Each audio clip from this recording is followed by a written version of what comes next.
the first step is to sign up for hosting, which is the only cost we'll have to build and run our website. For this, we're going to use Hostinger. It's one of the best and also one of the most affordable hosting providers out there. In fact, it's one of only 3 hosting companies officially recommended by WordPress. And if you sign up using our partner link down in the description, you'll get an extra 10% off your hosting plan. So make sure to use that link to save some money. Once you're on the site, click Claim Deal. Here we can see the Hostinger plans. While the business plan does offer a few benefits, you can always upgrade later, and everything I show you in this tutorial, you can do with the premium plan.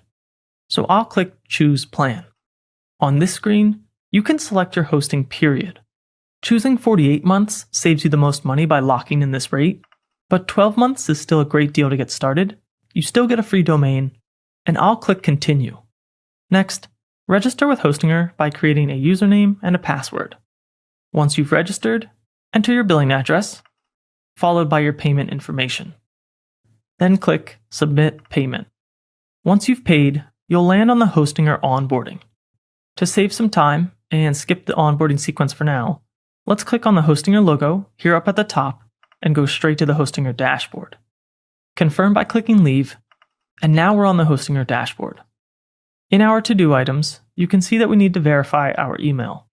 Let's open our email inbox in a new tab, find the Hostinger email with the subject line, Verify your email address, open it, and then click Verify Email. That will complete the verification step and bring us back to the dashboard, so we can now close these other 2 tabs. Now that we've verified our email, we're officially done setting up hosting. Next, let's choose our free domain. And our domain is simply the name of our website. For your website, it can be anything you like, as long as it's still available. Click Claim Domain here. Ideally, you pick something short, memorable, and a .com domain that's still available. I'll go with HWP Tutorial 2, as in hosting a WordPress tutorial, and then click Check Availability. When you find something available, click Claim Domain. Here, you may be prompted to enter your contact details to register your domain. And after you do that, it's important to verify your email address. Let's just do that now so that we don't forget. Open your email inbox once more, find the new email with subject line, Verify your email address to use your domain, and open that. Then click Verify Email. Once verified, you can close these 2 tabs. Now that we have set up our hosting and we have our domain, it's time to install WordPress. Click the Continue button here to get started. Next, we want to create a website, and if prompted, click Continue Setup. Your website will be for you or your business, and we want to create a website. Click Next. Here, we'll choose to build with WordPress.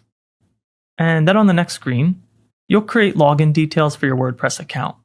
This is the account that you'll use to manage your website. Click Next. Here, I'm going to choose Create Blank Site. Don't stress if this screen appears slightly different for you, or if it prompts you to choose a theme in order to continue.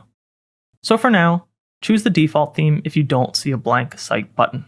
On this screen, we want to select the domain that we just registered. So I'll pick mine from the dropdown.